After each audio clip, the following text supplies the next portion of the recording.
My name is Douglas Caddy. I'm an attorney in Houston, Texas, and I'm your host today on this program.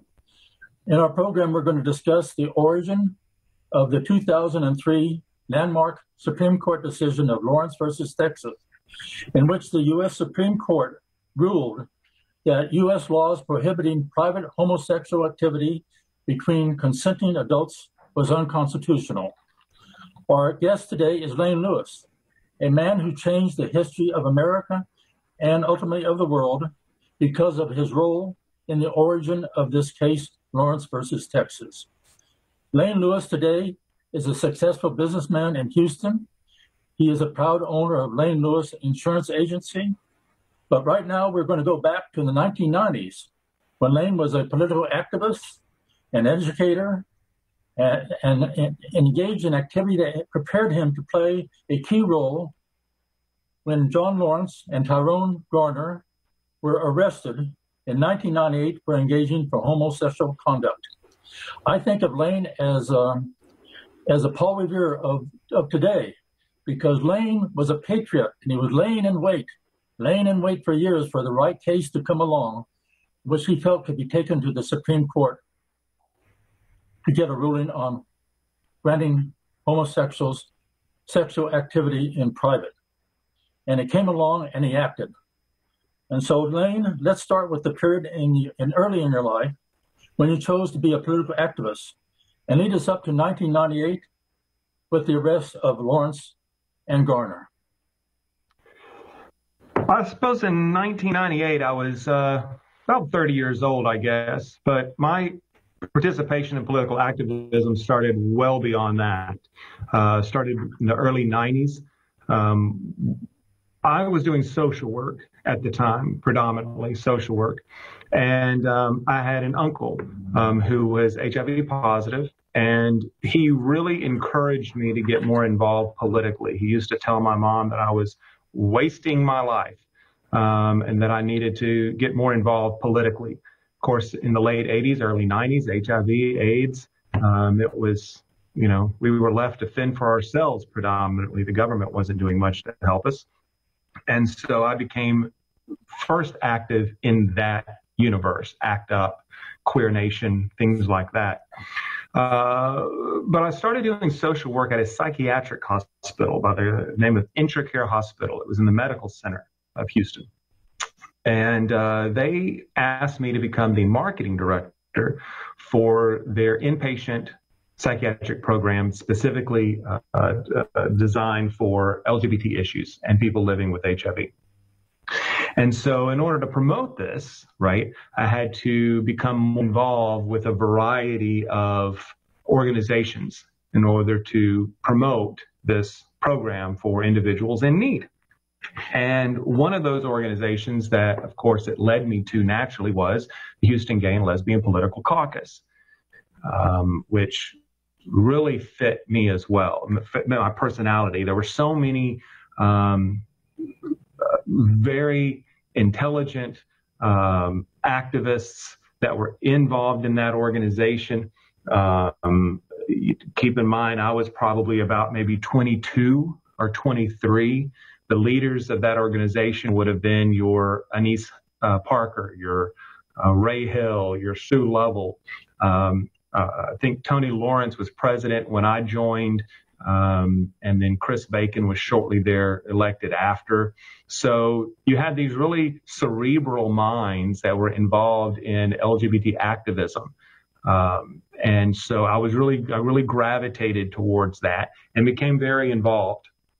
But one of the roadblocks that we consistently met up against was 2106, the law in Texas that said it was illegal for individuals of same sex, or actually at that time it was anybody, from committing the act of sodomy, I think it was a few years after this that the legislature decided to change it to same-sex only, that the heterosexual men of the state legislature decided that they wanted to bone their wives in a particular way and wanted to do it legal.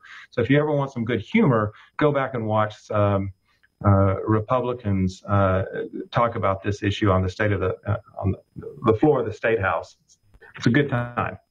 So, but it really bothered me, more than all of us, right? We couldn't figure out how to get rid of it. You had great statesmen like Senator John Whitmire, for example, that was constantly trying to get it off the books. But of course, the Republican Party, and some Democrats, were not having it, right? It was a political hotbed issue for them. It was red meat for their voters, and so they just weren't going to take it off the books. So, around this time was the Paul Broussard murder. For those who don't remember, they need to remember Paul Broussard. There was a lot of gay bashing and gay murders going on in Montrose. And Paul Broussard was one of the many victims that summer of individuals, young men that would come in from the suburbs of the Woodlands and Pasadena, things like that, and would literally hunt gays. It was a sport. They would come in from the suburbs and hunt gay people to beat up, rob, etc. Paul Broussard was murdered. At the time, the Houston Police Department, which I believe was being led by Chief Nucci, did not see a problem. They didn't think it was an LGBT problem. They just thought it was a violence problem. And so we convinced them to do a sting operation in Montrose. And so they did. It was called Vice Versa. And they went out. And on the very first night they went out, their two undercover officers got beat up because some guys thought they were gay. So it became very clear very quickly that there was an issue of violence, and it's specifically directed towards individuals who were or perceived to be LGBT in the Montrose area. So the Houston Police Department decided that they were going to start a training program for all cadets, that all cadets were going to have to go through this LGBT sensitivity training. And they put out an RFP to a lot of different organizations and individuals in the field of social work and LGBT training, et cetera. And one of those places that they asked was Intracare Hospital.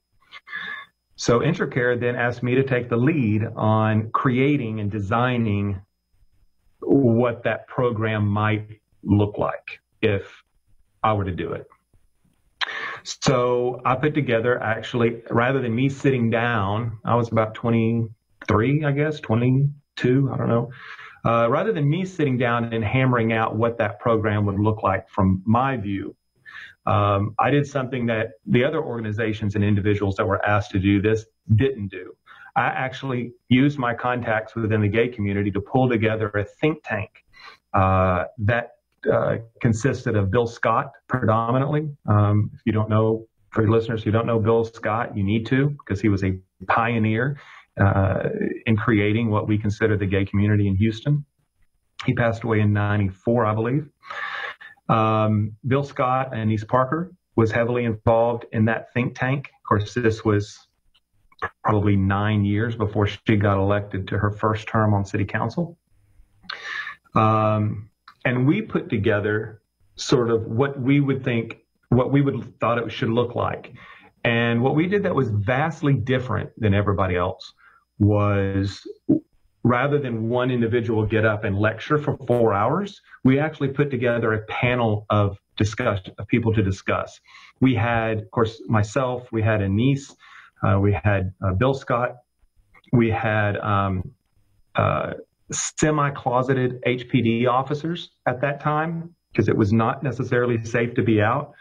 So it was very difficult for them, but we actually found some that were willing to get up in front of cadets and say that they were LGBT. It doesn't sound like that big of a deal now, but in 1992, it was a big deal. We had members of PFLAG join us. We had individuals who were transgender join us because we really wanted, my message was that we wanted to make sure that I or a niece or whatever, we weren't the LGBT community, right? There's a whole, it's not just me. I'm a white male. It was all this other. One of the things that we were focusing on at that time, getting back to 2106, was we very much wanted HPD, for example, to recruit LGBT individuals to be officers. We wanted them to go out and actually recruit openly gay and lesbian individuals to be on the police department. And we were told time and time again that they could not do that. Now, why can't they do it? And so, Lane, early on, it appears to me from what you're saying that you were very much interested in public affairs and public activity. And this is when you're like 22 or 23 years old. It's quite amazing because here comes along in 1998, the Lawrence case. But we're still talking about when you were young, but for some reason you gravitated towards political activity. And that's why you played such a key role in Lawrence versus Houston, Texas. So continue on with your story. Sure. So they would have to answer no, or they would have to answer yes, that they were or had been participating in illegal activity because of 2106. So right here was a clear example of an individual who couldn't go out and pursue a career of their dreams, or at least have that as an opportunity for them. Why? Because 2106 was on the books. And so I became really sort of obsessed with this issue. I was going through some boxes the other day, and I actually found a letter that Ann Richards had sent to me when she was governor, responding to some of my inquiries and discussions that we had had on 2106. And I came across this letter that Governor Richards had sent me, thanking me for all my efforts on 2106. Now, keep in mind, I think this was probably around 92 or 93. I don't remember the date on the letter. But so that's how I got involved. All this political activity. But in the background, it was always 2106. Because the other thing that I realized and recognized was that before you can have a recognition of your right to employment, whether it be HPD or anybody else, you have to be recognized in your personal relationships, meaning marriage. And before you can have your marriage recognized, you have to have the right to exist. 2106 said you do not have a right to exist. And if you don't have a right to exist, you can't get married. And if you can't get married, you have no right to employment either, right? And so from my point of view, if we were going after occupational safety, a relationship acknowledgement, 2106 and all like laws across the country had to be abolished. It was the only way around it, right? So let's fast forward. There were a couple of potential cases that cropped up over the years, but they were not handled very well. They weren't handled properly, or they just were flat out handled negligently. And so both in Texas and out of Texas. And so those cases never made it where they needed to be. So let's flash forward. On September 17th, 1998, it was a Thursday, 3 men, possibly 4, but at least 3 men are in an apartment over in Channelview area. John Lawrence, Tyrone Garner, and then a 3rd man, and possibly a 4th Hispanic male. The white male gets agitated for one reason or another, leaves the apartment, goes downstairs, uses a payphone, dials 911, and says that there's an individual with a gun in the apartment. Sheriff's deputies show up. They enter the apartment. There's no gun. But they do happen to see a relatively young man, a black male, a middle-aged white male, and lots of gay porn laying around the house. So they proceed to arrest both men. They were not fully dressed, and drag them out of the apartment and took them down and charged them with 2106. That was on a Thursday. So during the process of doing the paperwork, a woman by the name of Sherry Ropolo, who worked for Judge Parrott. Judge Parrott was the court that this case happened to be going through. So Ropolo knew me by reputation of being active in the gay community and active in progressive politics, etc. She knew that this was a case that I was passionate about, 2106. And so she mentioned to the office staff, we've got to get this in front of Lane. Lane Lewis needs to know about this. Well, it just so happened that one of her chief clerks that worked with her, a guy by the name of Nathan. Nathan says, well, my husband is a retired deputy, and he hangs out at this club on the weekends where Lane bartends and manages. So why don't I have Mark talk to Lane about it? So on Friday evening, which would have been September 18th, I was pulling liquor. What I would do is I would walk down these stairs. I was working at a club called Pacific Street, owned by a guy named Jay Allen. And I would walk down the stairs into this little basement, and I would get liquor and bring it up and put it on the bar. And then I would, of course, check liquor out to all the bartenders. Well, Mark showed up early that night. It was probably about 6:30, and we hadn't opened yet. We were still prepping. And Mark says, Lane, got a couple of guys that got arrested over in Judge Parrott's court area, and they're being charged with sodomy. And I had a lot of experience with the police department, not only in my training, but I also served on the Citizens Review Committee for Internal Affairs Division. I served on the Police Advisory Committee for many years. So I was very familiar with more often than not, individuals that were complaining about one thing. There was actually something more going on. And so my first response to Mark was, well, okay, well, what did they really do? Right. There must be some bigger issue, and then this is just sort of tagged on. And he said, I don't think they did anything.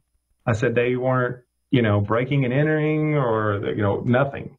No. I said, did they put up a fight? No. I said, okay, well, tell you what, just have Nathan fax me over the arrest report next week. So I've been let down so many times on reports like this that I'll be honest, I wasn't on pins and needles waiting for it. But sure enough, Monday morning, I got a fax, and this is it. I don't know if y'all can see that.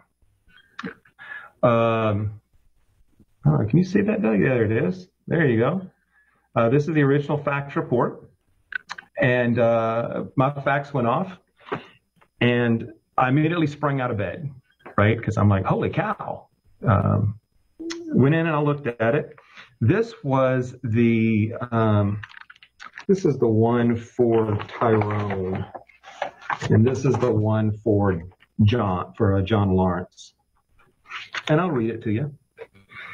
It says, I think they match exactly. I think they just copied one. Yeah, they just copied one over the other. It says, officers dispatched to 794 Normandy, number 833. Reference to a weapons disturbance. The reportee advised dispatch a black male was going crazy in the apartment and he was armed with a gun. Officers met the reportee, who directed officers to the upstairs apartment. Upon entering the apartment and conducting a search for the armed suspects, officers observed the defendant engaged in deviant sexual contact, namely anal sex with another man. And it is signed with a witness, W.D. Lilly, and it is signed by the affidavit, an officer Quinn, which is important. The reason that it's important is Officer Quinn was related to a higher ranking officer in that division. Officer Quinn had a reputation of being anti-gay. So this behavior was not unusual for him to harass LGBT people. I did not know the man, but I learned a lot about him after all this came out. So I immediately, of course, took the contact information from these arrest reports and began trying to track down Tyrone and John, because my fear was that they would, if they were in the closet, or if they were afraid, or they had little to no money, they just wanted it to go away. They didn't want it to be in the media. They didn't want their employers to find out, all of these things. Any of those things come into play, then these two guys can simply plead out.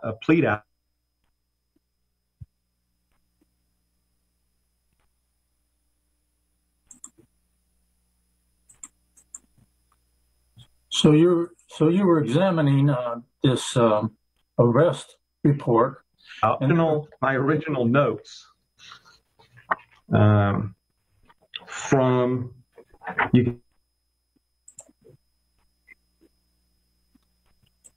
your original notes on what occurred. And this is very, very important, because the real question is whether the two men that were arrested were actually engaged in sexual activity. My understanding, they were not, but the police report said they were. And that's why I think it's for Lane Lewis is the expert on this subject, and I want him to clarify that, because it looks like it was made up by the arresting officer. A case that was made up that went all the way to the U.S. Supreme Court and changed law.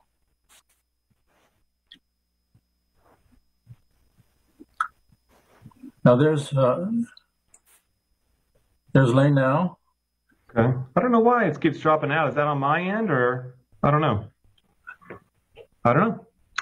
We'll see if we can keep it working. So okay. What I have here is my original piece of paper that, oh yeah, that's much better now, that is showing my notes as I tried to track these guys down.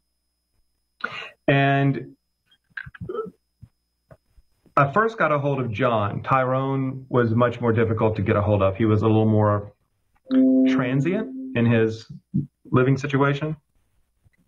So what I did was I got a hold of John, and if you'll notice, I got a hold of him just before 2 p.m. He notes on here, I noted, John does not want job in jeopardy.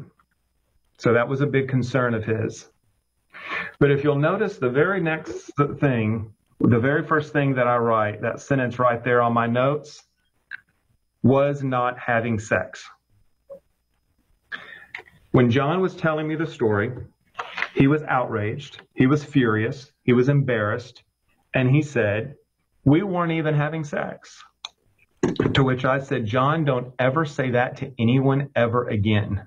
Don't ever repeat that. It doesn't matter whether you were having sex or not. The only issue is whether or not the officer claims you were having sex. And very clearly, he did.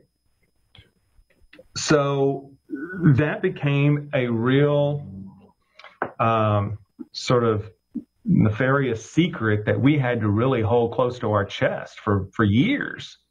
Because, of course, if it ever got out that they weren't actually having sex, it could have put the whole thing in jeopardy. Now, one of the things that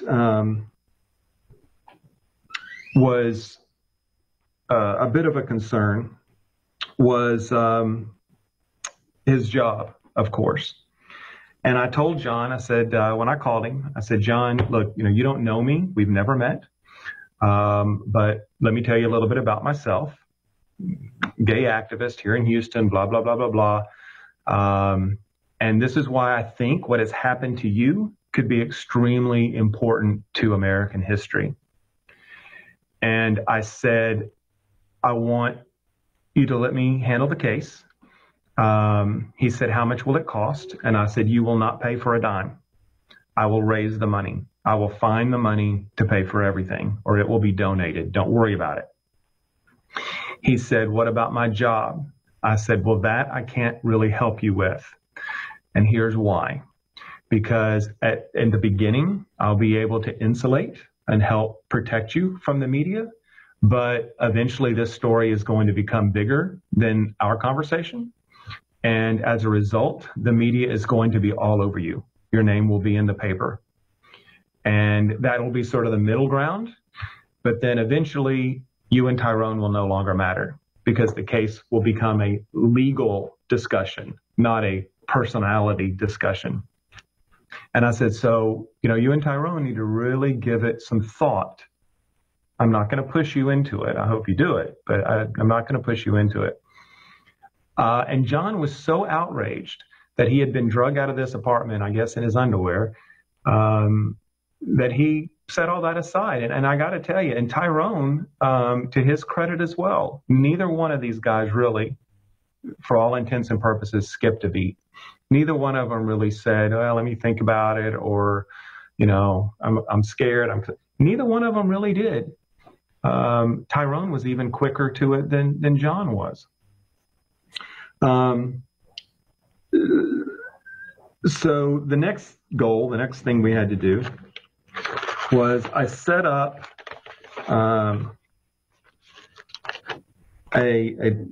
let me go back to this real quick. Remember I kept saying that there was John Tyrone, a guy named Royce, who made the phone call, and then possibly a fourth person. Okay?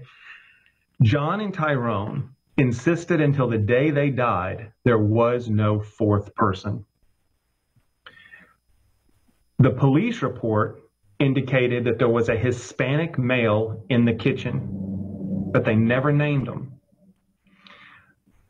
I know that people have really looked for that individual. The only note that I have on it is this little piece of paper that says, drinking buddy Sam's ex-roommate, with a phone number as being the possible fourth person. But we've never, to my knowledge, have ever clarified if there was a fourth person. If there was a fourth person, why didn't the police include their name? Why didn't they get their ID? Any of that? You would think that'd be a material witness to whatever was allegedly going on. But John and Tyrone insist that there was not a fourth person. I'm going to take a picture of take a quick swig of my Dr. Pepper. So what I did was I set up a quick little agreement between me and the boys that I would represent them in the media. As you can see, it was notated and witnessed by a guy named Jovan Lujak Tyler, who would go on several years later to become one of Anise Park, Mayor Parker's adopted sons. He was my witness. That was signed on November 6th, 1998. Then we had to find lawyers, right? I had to find a lawyer. The first lawyer that came to mind was a gentleman named Mitchell Katine. He was not a criminal defense attorney. He was a real estate and tax attorney. But he had helped my uncle and his partner get their affairs sorted out before they passed away. He had donated tons of his time over the years. In the early 90s, when Bill Scott and I started the first, and as far as I know, only residential treatment facility for homeless LGBT youth living with HIV, specifically that population, Mitchell did all of our 501c3 filings for free, didn't charge us a dime for doing all of that. So, I mean, he had really paid his dues, as they say. So I really wanted him to be involved. But also he worked for a law firm named Williams, Bernberg, and Anderson. And Williams, Bernberg, and Anderson is a very large law firm here in Houston. They had handled Supreme Court cases in the past. And I was aware of particularly Jerry Bernberg's reputation. So I knew that Williams, Bernberg, and Anderson had the resources to help get this thing going, right? So not only do we have a lawyer that I like, a lawyer that's paid his dues, but he has access to a law firm that has access to a lot of money. But I was very conscientious that I didn't want it to appear as, Lane Lewis's case, right? I wanted it to be the community's case. Plus I didn't want to mess up, right? So I wanted to call these people that are older and wiser than me, I suppose. And I was probably close to 30 at this time, so I wasn't a young chicken myself.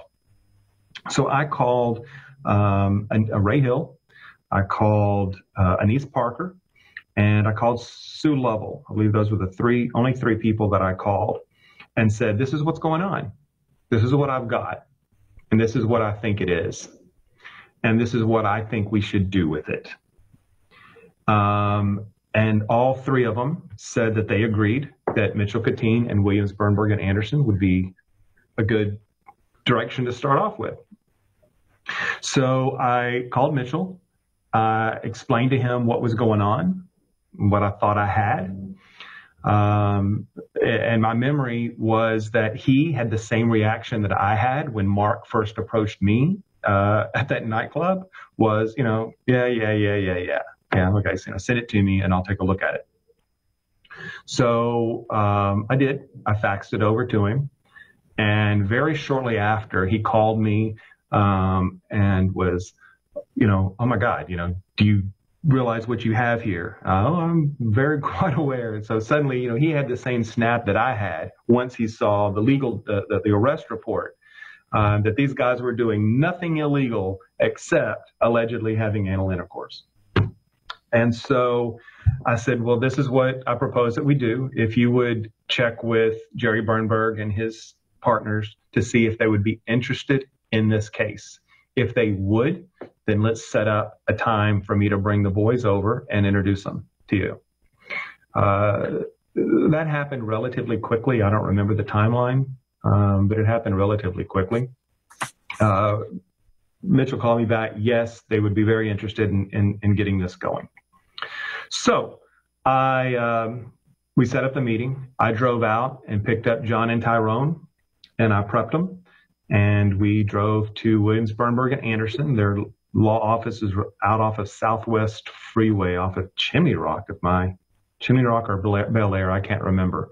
But they were out in Southwest Houston at the time. So we drove over there, and Jerry came in and Mitchell talked. We were in a conference room. David was there. He was their sort of criminal guy.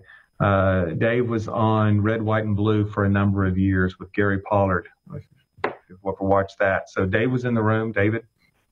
And so after they kind of said what they thought would happen, what needed to happen, et cetera, I asked for the room. I said, can I have the room with the boys? And they all got up and left except for John, Tyrone, and Robert. That was the guy that called the cops. He was with us. And I brought up the Medicine Society. I brought up times where, men couldn't even gather in the same house without fear of being arrested for, what they call it, mischievous conduct or whatever. So I called it my JFK speech. And that's not what you can do for you. That's not what your country can do for you, but what you can do for your country. Kind of give them that kind of speech, and say, guys, you'll have to make a decision, because once again, I can only protect you for so long, and at some point, this is going to be much bigger than any of us. And they all agreed. And so as a result, I called everybody back in, and I told Williamsburg and Anderson. The boys said yes, so let's go. And after that, of course, it blew up pretty rapidly after that from a media perspective.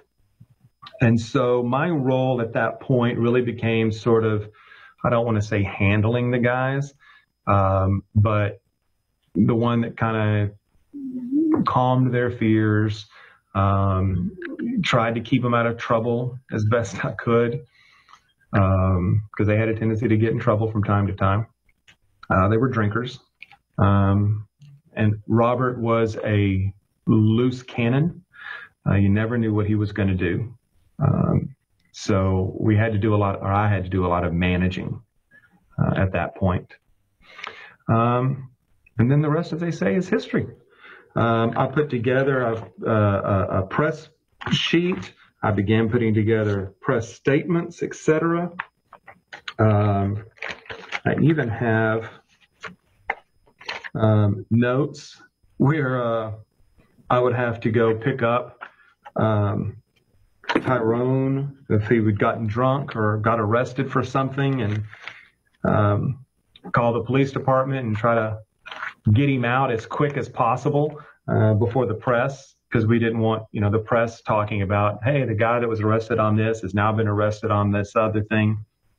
And the rest, what they say, is history.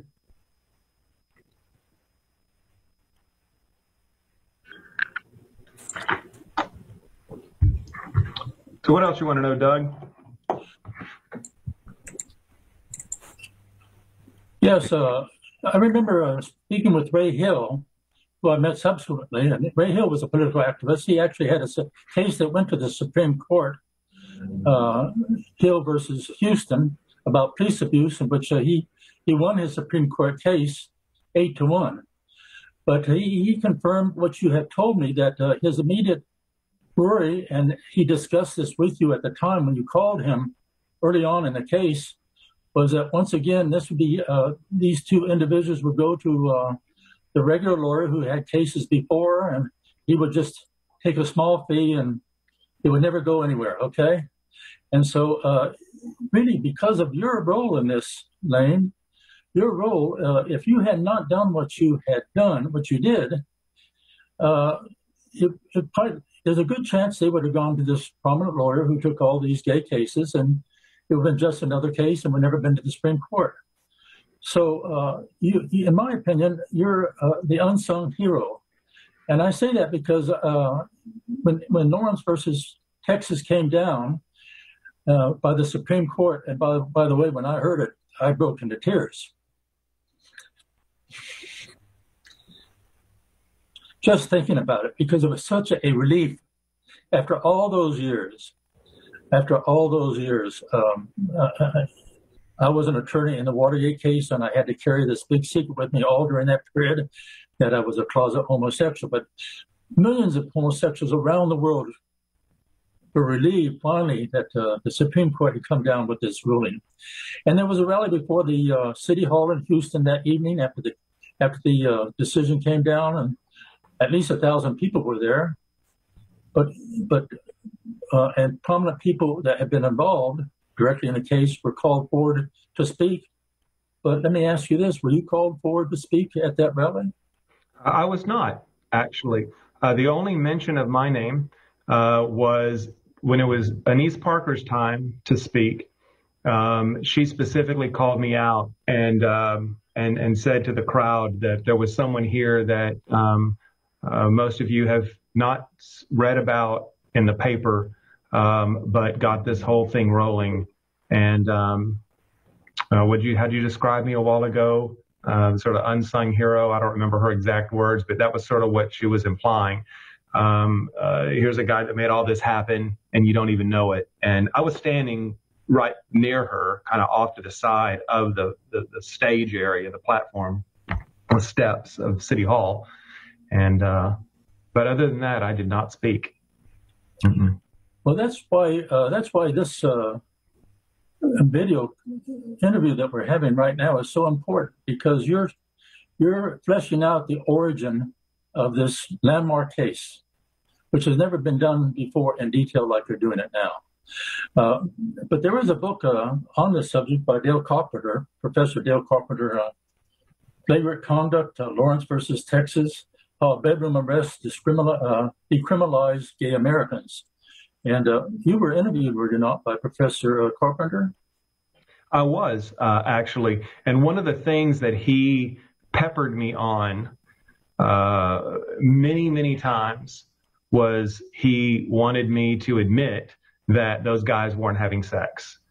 He had been hearing this rumor for years, and he was wanting me to confirm it.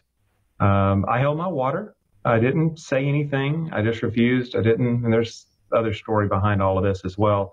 But eventually, Mitchell and the guys, specifically John, said it's fine. You can tell. And so I did. I confirmed. And he had already had a strong suspicion and had confirmed it with others as well. But he wanted to hear it from me, that I knew from the very beginning that they were not having sex. And I did. And I think you're 100% right.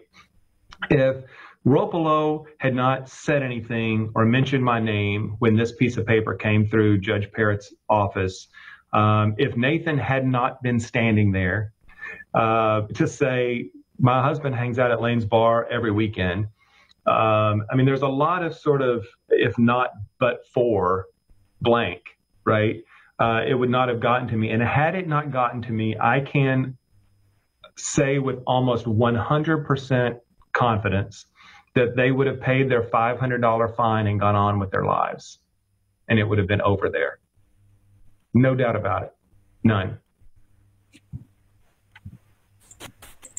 And that's why I say you're the unsung hero, because of the role you played. Now, let me just mention one thing about my life, which is different, but I founded the conservative movement. I hesitate to say that today, but I founded the conservative movement in 1958. I started in my bedroom. I was at Georgetown University in the School of Foreign Service. I said, there's no conservative movement. I'm going to start it. And I started with the National Student Committee for the Loyalty Oath, which Senator Kennedy wanted to repeal the loyalty oath. And then we went on and formed Youth for Goldwater for Vice President. And then at Bill Buckley's estate, we founded Young Americans for Freedom. And then we had, this all occurred in a period of 6 years. Then we had a rally at Madison Square Garden. We grew from nothing, from a little idea in my bedroom to something big. But today you mentioned Doug Caddy. Nobody knows Doug Caddy of the role I played in the conservative movement. And so, in some ways, I'm kind of pleased with that, because the conservative movement has gone way off the rails.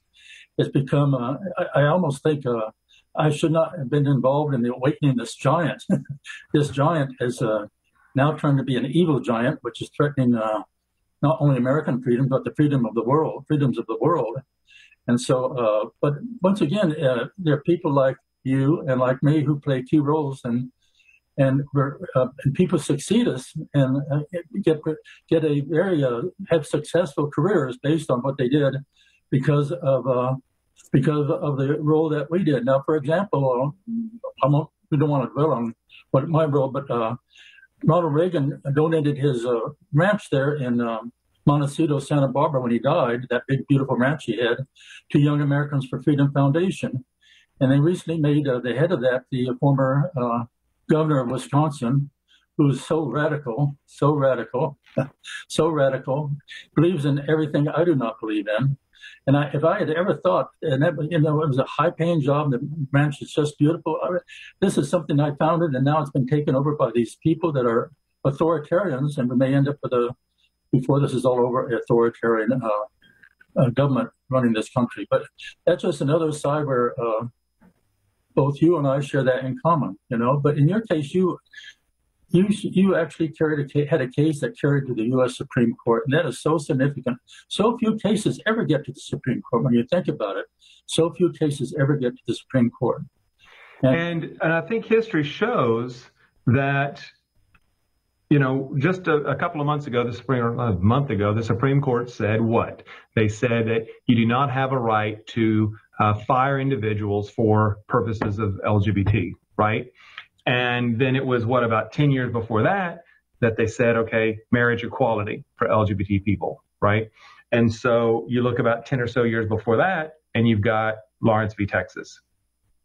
And so I think my theory that before one, you have to have this other, and before this other, you have to have this originating act. And the originating act is get sodomy laws abolished from every state in the union.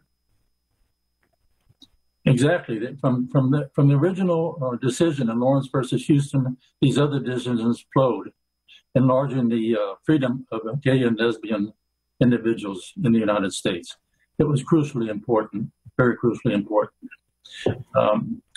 Do you still keep in contact with, of course, the two people involved that were arrested have passed on? I think John Lawrence died in 2011, and Tyrone Garner died in 2006, and Eubanks, the fellow who called the police and said something's going on up in that apartment. I read on Wikipedia that he was subsequently beaten to death, and his murder was never solved.